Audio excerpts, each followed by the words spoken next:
Assalamualaikum warahmatullahi wabarakatuh. Waalaikumsalam.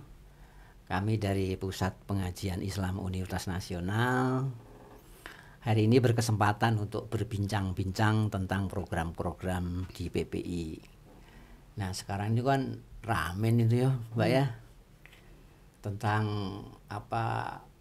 ada bencana alam gitu kan, terus kemudian banjir, tanah longsor, atau mungkin ketika kemarau datang itu banyak kekeringan, dan baru-baru ini banyak sekali pas musim hujan, dan dampaknya itu juga luar biasa ya, tentang pemanasan global gitu. Kita bayangkan aja kalau misalnya es kutub mencair, mungkin diperkirakan ada 50 pulau di Indonesia itu akan tenggelam gitu ya. Nah, hal ini sangat menarik sekali untuk berbincang-bincang tentang kegiatan-kegiatan PPI UNAS itu ya, dengan program-program eko pesantren yang pakai nama eko itu banyak nih Mbak. Ada eko village, ada eko tourism, sekarang eko pesantren. Unik ya Mbak ya. Baik, nanti kita akan berbincang-bincang dengan Ibu Gugah Praharawati. Saya Idi Hendras Wahyono dari dari PPI UNAS, dan juga akan lebih banyak menggali apa sih sebenarnya program eko pesantren itu. Bisa Ibu jelaskan Bu, tentang program-program, ide awalnya itu seperti apa sih kalau PPI UNAS itu memunculkan tentang eko pesantren itu ya. Kira-kira seperti apa Ibu? Terima kasih ya Mas Edi Hendras atas waktunya dan mencoba untuk mewawancarai saya terkait dengan kegiatan eko pesantren.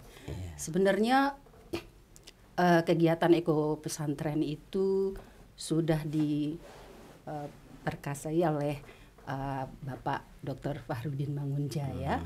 Itu mulai tahun 2006 itu kegiatan pesantren untuk S2-nya itu sudah bergelut di bidang eko pesantren. Penelitian di beberapa pondok. Penelitian di beberapa pondok pesantren. Dan juga untuk S3-nya diperdalam khusus untuk memang riset-riset pesantren yang ada terkait dengan kegiatan eko pesantren. Dari sini kita bisa memahami bahwa pesantren yang berjumlah lebih dari 26.900 37.000 Bu. Catatan unit dari kementerian terakhir. Oh, yang terakhir ya. Oke. Sebab saya mengetahui bahwa data itu ada sekitar 27.000 ya. Baru, ya. Jadi sekarang sudah sekitar 36.000. Oke, bertambah banyak berarti ya. Nah, dengan adanya kegiatan, dengan adanya jumlah pesantren yang begitu besar, kita tentu mengetahui betapa sangat pentingnya posisi eko pesantren yang ada di Indonesia ini. Karena ini terkait dengan edukasi, dengan pendidikan ya. Saya melihat bahwa program-program yang pernah di launching di dalam eko pesantren tersebut itu ada 10 program. Itu kalau tidak salah seperti itu ya. 10 program ya Pak? Ya, ada 10 program. Itu di launching 15 Juni 2022. Oh, di UNAS ini juga? Di UNAS. Ya.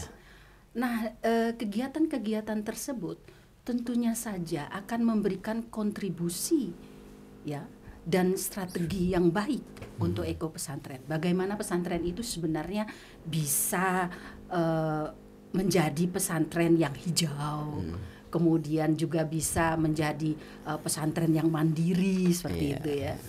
Nah, ini sangat rentan sekali ketika Pak Edi tadi bilang bahwa isu-isu lingkungan itu sangat banyak terkait dengan perubahan iklim ya misalnya. Iklim, pemanasan global. Ya, dengan kita memberikan kontribusi kepada pesantren yang berjumlah puluhan ribu itu, tentunya saja kita bisa memberikan wawasan ya kepada mereka bagaimana sebenarnya mereka bisa berperan aktif di perubahan iklim. Oh gitu ya. Gitu. Jadi memang menarik sih Bu ya, karena Betul. Saya sendiri juga pernah belusukan ke pondok-pondok pesantren gitu ya, mulai dari ujung barat sampai ujung timur itu. Jadi memang sangat unik gitu ya dengan kegiatan yang telah dilakukan. Nah, selama ini PPI UNAS itu kan sedang melakukan seperti pembinaan, pendampingan, dan atau mungkin untuk mencari tahu pondok-pondok pesantren mana yang sudah maju atau pondok pesantren yang baru mau akan gitu kan. Kira-kira program Eko Pesantren itu ada berapa Bu sekarang yang apa namanya yang sedang sedang dikembangkan gitu ya? Iya. Jadi program Eko Pesantren ini sebenarnya ada 10 program, Pak. Ya. Jadi bagaimana pesantren itu bisa berkontribusi untuk bisa terlibat di dalam 10 program itu. Tapi sebenarnya kalau pesantren itu dia melakukan satu gerakan saja itu sudah cukup dikatakan dia sebagai pesantren Eko Pesantren. Ya, gitu ya. Ya, tetapi tentunya saja tidak sesempurna indikator yang diberikan oleh Eko Pesantren tadi, gitu ya.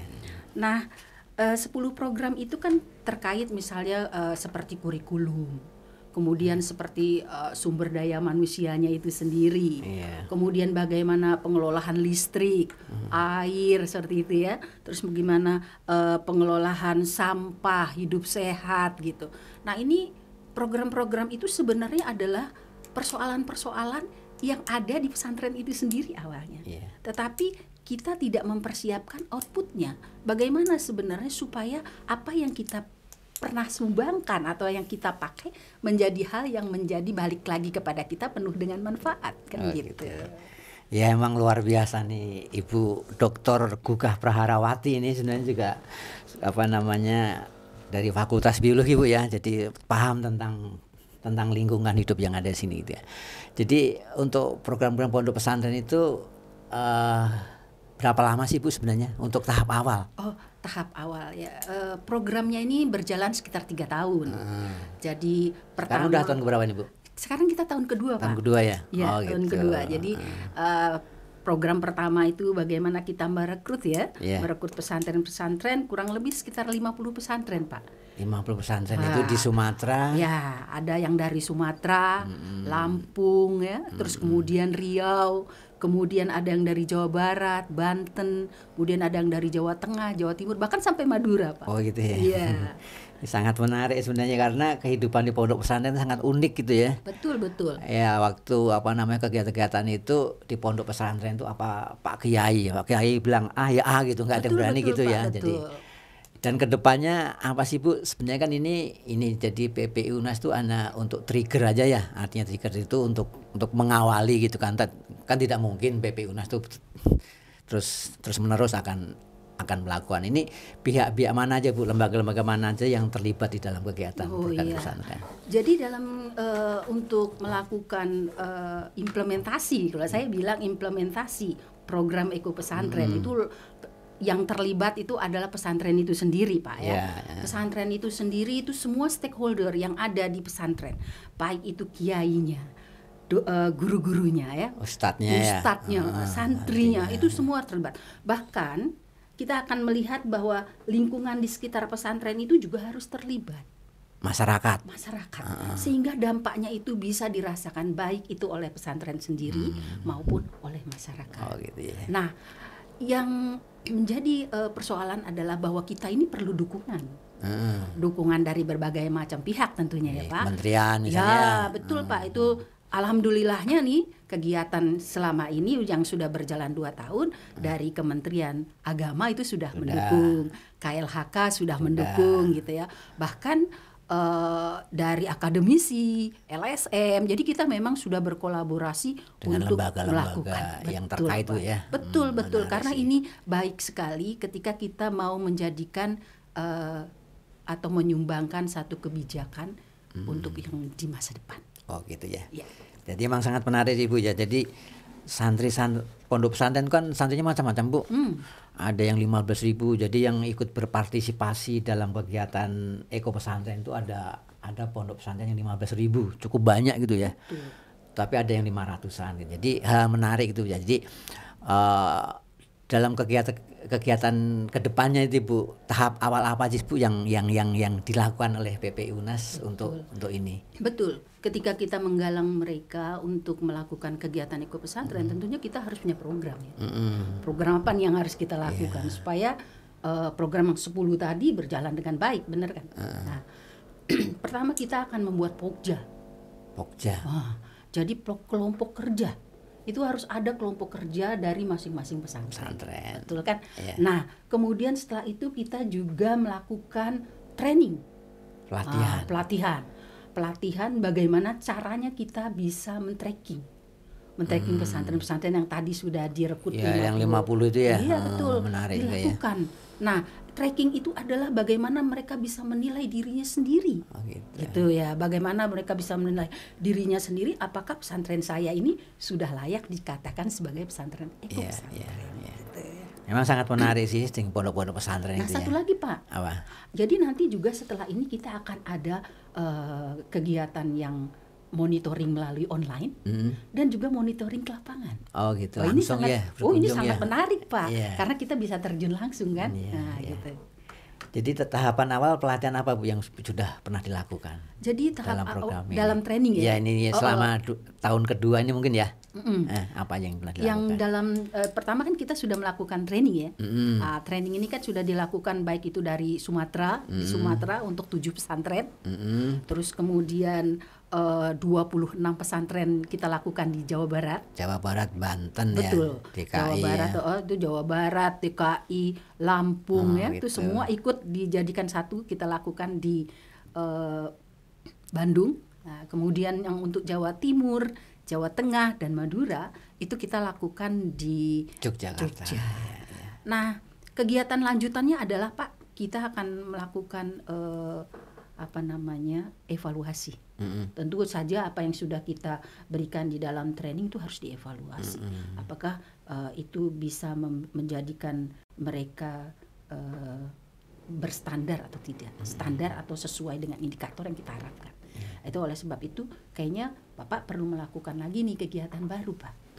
Kegiatan barunya adalah bagaimana memonitoring mereka untuk mengisi web tracking tadi. Oh gitu ya. Web tracking tadi kan itu harus di training lagi tuh, trainingnya tapi training online. Online ya. Ya betul, Jadi, supaya apa yang mereka lakukan tidak salah. Iya sih, jadi 10 program 50 pertanyaan ya. Betul Pak. Cukup banyak juga ya. Wah, itu bahkan saya sedikit nih sebagai researchernya adalah bagaimana nih nanti melihat bahwa 50 pesantren ini kategorinya apa nih? Baik apa cukup gitu baik. Ya. Ini kan nanti akan dilihat. Nah, kalau misalnya pesantren ini baik, apakah dia masuk di dalam kategori yang mana nih? Masuk programnya gitu. Nah, yang selanjutnya adalah setelah itu kita akan memberikan award Pak. Ini yang ditunggu-tunggu sebenarnya. Iya Pak. Nah, award ini nih yang paling sebenarnya memberikan motivasi. Nah, ini betul Pak. Saya ingin memberikan satu pemasukan ya Pak ya mengenai motivasi. Jadi sebenarnya faktor yang mendorong pesantren itu bisa melakukan gerakan lingkungan itu adalah motivasi. Motivasinya. Nah, bagaimana motivasi yang digerakkan sebagai promotor itu bisa muncul. Ya. Nah, apa aja sih yang bisa menggerakkan itu semua? Nah, kita kan semuanya ternyata kan harus berkolaborasi. Harus kerjasama ya. Betul, bukan sama-sama kerja Bu ya. Betul. Harus kolaborasi manajemennya tuh harus bagus. Ya sebenarnya ini juga kegiatan eko pesantren itu menyelesaikan masalah tanpa masalah tentang kegiatan lingkungan Bu ya. Betul. Kalau sekolah-sekolah umum ada awardnya itu dari Adiwiyata ya, jadi sekolah-sekolah tentang lingkungan Adiwiyata. Harapannya nanti program eko pesantren itu juga ada awardnya semacam itu. Kalau Adiwiyata dulu dikeluarkan oleh Kementerian Lingkungan Hidup ya. Kementerian Lingkungan itu sebelum merger ya. Betul. Terus kemudian harapannya nanti award untuk eko pesantren itu dikeluarkan oleh Kementerian Agama, gitu Bu ya. Jadi memang ini adalah sebuah motivasi Bu ya. Betul, motivasi. Jadi kalau di total di Indonesia itu ada 37 pondok pesantren, 37.000 pondok pesantren. Kita baru 50 gitu ya. Jadi cukup banyak kalau misalnya satu tahun 1000 itu udah 37 tahun belum nggak selesai gitu. Artinya sangat menarik Bu ya. Betul. Tapi Pak Edi, 50 pesantren itu adalah pionir. Pionir ya. Pionir. Ya. Dia bisa menjadikan contoh ya. Betul. Contoh itulah yang bisa nantinya dikembangkan untuk pesantren-pesantren lain. Iya. Gitu, ya. Jadi kan kalangan pondok pesantren itu anak-anak muda Bu ya. Jadi Anak-anak muda tuh perlu dimotivasi ya, Betul, perlu betul. Apalagi dikasih menghadapi motivasi. perubahan iklim sekarang ini kan, Iya, perubahan banyak iklim, sekali gitu kendala-kendala lingkungan yang harus diatasi. Ya Bu, ini harapan Ibu ya, harapan kedepannya itu apa sih sebenarnya untuk kegiatan program Eko Pesantren itu? Iya. Setelah program ini selesai, kan harapannya kan program Eko Pesantren itu tidak selesai sampai hanya 3 tahun aja ya. Betul. Ke depan lebih jalan lagi, jalan lagi. Harapannya apa untuk mengawali kegiatan Eko Pesantren? Betul. Itu sebenarnya untuk menjalankan program Eko Pesantren itu ada 3 tantangan. Oh gitu ya. Betul. Tantangannya ini yang harus kita lewati. Pertama, tantangannya adalah dalam segi dana. Pendanaan. Betul, pendanaan ini krusial betul.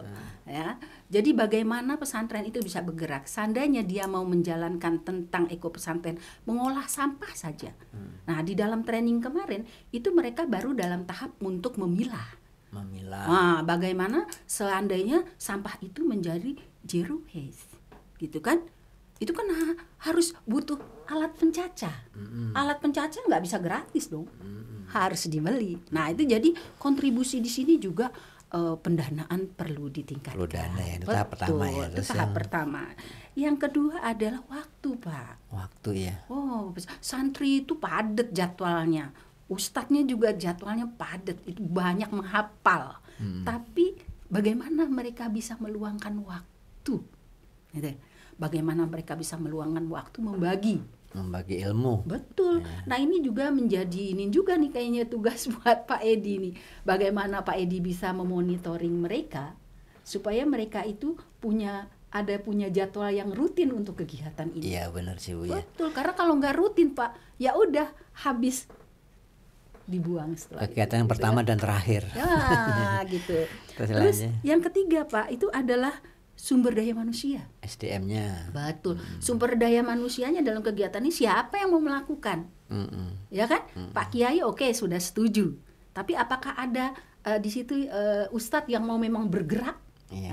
Apakah ada murid yang mau bergerak? Itu kan sebagai sumber daya yang memang benar-benar dia fokus di bidang itu.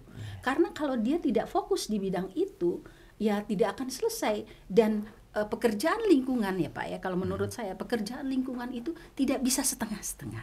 Kalau setengah-setengah tidak jadi, gitu. Jadi semuanya memang harus totalitas dan harus ada orangnya. Itu makanya 3 tantangan itu menjadi hal yang penting.